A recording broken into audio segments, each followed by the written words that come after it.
Hello，大家好啊！歡迎又嚟到我 channel 啦。我相信有留意開時事嘅朋友咧，都知道英國咧上個星期咧就公布咗呢個白皮書啦。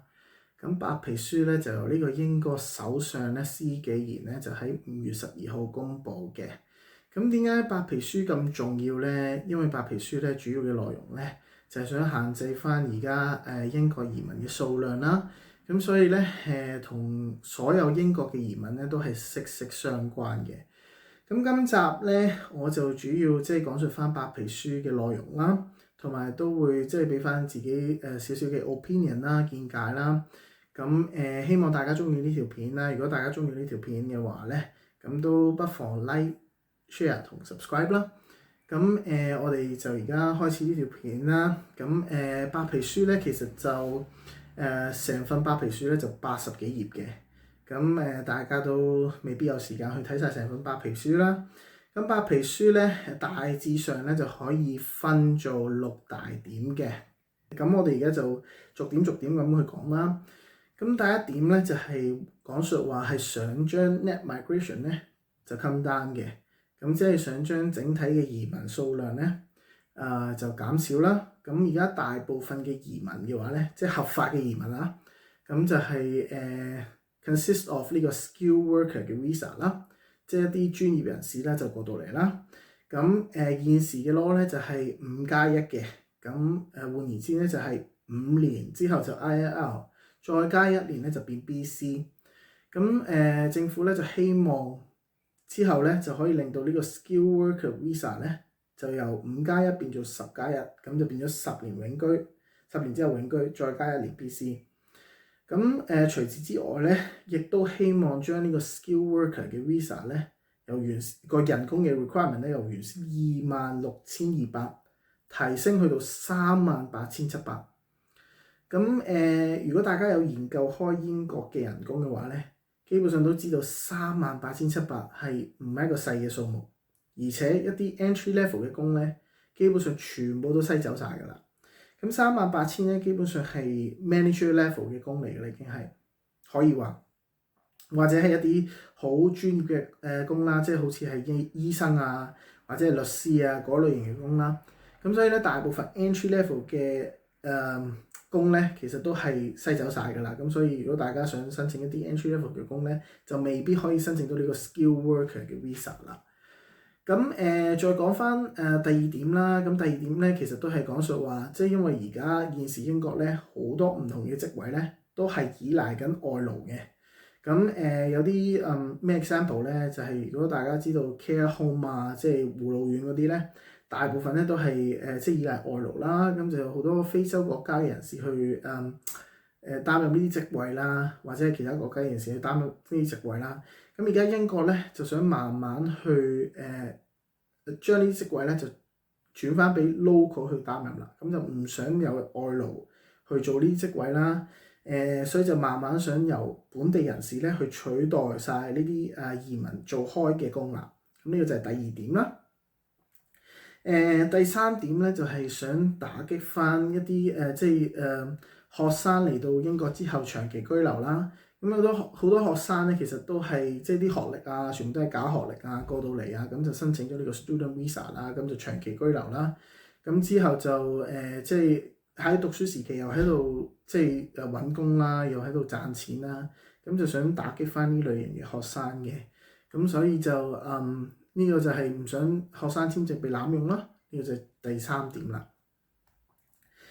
第四點咧就係想重新去審查呢個難民嘅制度啦，就唔想人哋去濫用呢個難民嘅制度啦，就要確保翻所有難民咧都係 genuine 嘅難民嘅，而唔係一啲假難民過到嚟去申請 asylum 啦。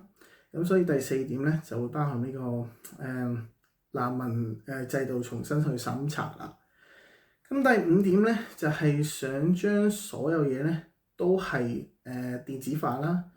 就包括埋 visa 啦。大家如果之前嚟到英國嘅話咧，都知道其實係有一個實體嘅卡嘅。實體嘅卡咧就叫 BRP 啦，就類似係英國嘅身份證啦。但係而家咧就想由 BRP 變翻做 e-visa，所有嘢咧都係電子化。咁就唔想啲人咧就出入啦，自把自為啦。咁如果出入境咧，全部都有晒記錄㗎啦。咁所以咧就防止嗰啲人士去即係出咗境之後都冇人知啊，入咗境又冇人知啊，咁就防止呢個情況出現啦。咁呢個就係第5點啦。咁第6點咧就係想增加呢個對英文嘅要求啦。咁原先咧，如果你visa 想申請即係 skilled worker visa 想申請永居嘅話咧，你就其實 B1 嘅要求咧就已經係即係符合呢個 IELTS 嘅要求㗎啦。咁而家英文試咧就由 B1 咧就提高到去 B2 啦。咁即係唔想一啲連英文都唔識嘅人咧就過到嚟英國啦。咁所以咧呢個咧就係第6點啦。咁大致上咧成個白皮書咧就係講呢6點啦。咁大家最關心嘅地方咧都係BNO Visa 啦。咁 BNO Visa 有冇喺白皮書講過咧？有冇喺白皮書提過咧？就係冇嘅，答案就係。咁但係會唔會影響到 BNO Visa 咧？咁呢個答案咧就係可能唔知唔清楚，因為咧好多即係前港督啦、彭定康啦都有即係 send 嗰封信去英國政府嗰度啦，咁就問究竟會唔會影響到 BNO Visa 啦？咁啲答案咧 so far 咧都係即係冇一個確實嘅答案嘅。英國政府都係話 under review。We'll see, we'll check。所以咧，最後會唔會喐到 BNO Visa 咧？咁我就真係好難講啦。同埋即係如果就咁睇而家嗰個情況嘅話咧，就其實好難 predict 到究竟會唔會影響到 BNO Visa 啦。咁其實咧呢個就係我本身嘅見解啦。咁我本身嘅 opinion 啦，我覺得其實每個政府咧都係有權去控制自己即係國家有啲咩人入嚟啦，係咪先？咁但係咧，如果我哋講述呢個 BNO Visa 咧，其實係一個好特別嘅 visa 嚟嘅。BNO 就唔算一個skilled worker visa 啦，就算一個 humanitarian visa 啦，即係人權嘅 visa 啦。咁就係同阿富汗嘅人士申請嘅 visa 咧，或者係同 Ukraine 嘅人士嘅申請嘅 visa 咧，就睇齊嘅。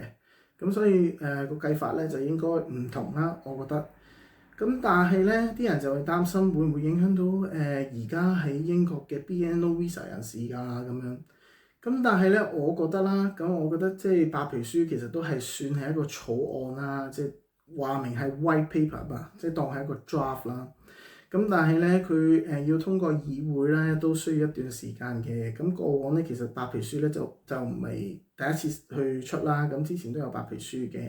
咁但係過往嘅白皮書咧，其實都 approximately 都要9個月啊，1年之後先至通過嘅。因為中間嘅過程咧都係需要諮詢啦，議會去通過啦。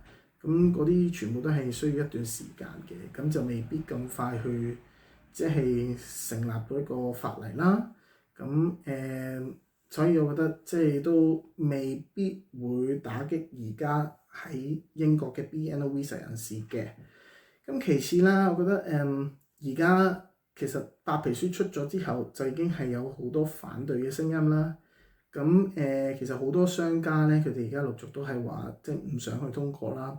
因為如果大家係商家佬嘅話，其實都諗到啦。因為而家好多廉價嘅勞工去做一啲連 local 都唔想做嘅職位，咁你係商家，你會唔會想俾多啲錢去請 local 啊？你都會想請翻啲外勞啦，係咪？咁所以而家有啲 care home 嘅人士咧都話喂，你咁樣出咗呢啲白皮書之後，好多人都會走喎。咁我啲 care home 全部都倒閉啦，咁樣咁你搞到我即係我點算啊咁樣？咁係真㗎，有好多人都話出咗之後都未必會再留喺英國啦。咁所以咧呢個咧都係一個 point 啦。咁其次咧，我覺得BNO 其實頭先都講過啦，係屬於人權嘅 visa 啦。咁就係同阿富汗啊、Ukraine 啲 visa 咧就睇齊嘅。咁所以如果要改變嘅話咧，咁就一齊改啦，係咪？咁冇理由淨係改 BNO 唔改阿富汗同 Ukraine 㗎。咁所以咧就會有好多呢啲人權嘅組織咧就會反對啦。咁第4點咧就係當然啦，都會影響翻英國本身嗰個嘅信用啦、credibility 啦。喂你頭先就話5+1，而家你又話10+1，咁啲人可以點樣相信呢個政府呢？咁所以英國咧都會好 care 自己本身嘅聲譽啦，都未必話一改就改啦，係咪？咁所以如果改咗嘅話，其實ILR 改咗10年嘅話，我相信都有好多人會走啦，咁都未必所有人都會留低啦。咁所以呢個咧都係一個即係英國政府可能會考慮嘅地方啦。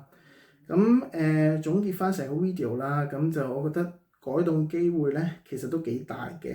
如果大家睇過去 Home Office 官方嘅網站咧，其實佢都寫到明㗎啦。佢話如果你 apply 呢個 BNO Visa 咧 ，you may be eligible for settlement，maybe。咁 maybe 咧，咁其實都有少少預兆㗎啦，係咪？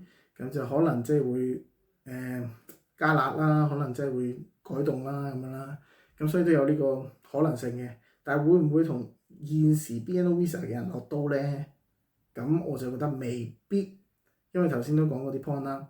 咁所以咧，我覺得係可能對於之後嘅移英嘅人士咧就落閘啦。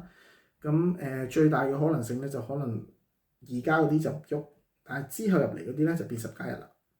咁唔知大家又點睇咧？咁我自己本身會唔會二次移民咧？咁我覺得都要視乎翻英國政府最後嗰個 terms and condition 係點樣啦。咁如果要再俾多次 IHS，咁都會有呢個考慮嘅。咁但係咧都會即係睇翻到時最後 firm 咗之後嗰個 terms and condition 係乜嘢啦，再去決定啦。